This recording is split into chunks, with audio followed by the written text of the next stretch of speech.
అన్న ఒకటి ఇవ్వండి. తమ్ముడు టీ 5 రూపాయలు కాదు అన్న, 10 రూపాయలు. కొంచెం అన్న అన్న. కొంచెం కాదు, ఏం రాస్తాం మేడం.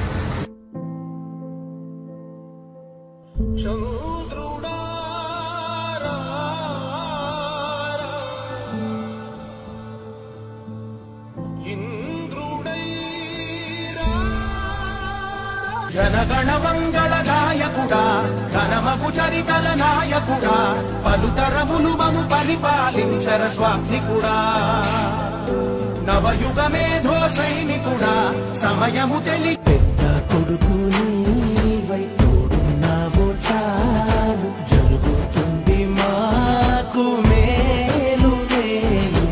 5 రూపాయలకి నా 5,000 నోట్లో వెళ్తున్నాయంటే అంతా చంద్రన్న దయ. నాయకుడా నాయకుడా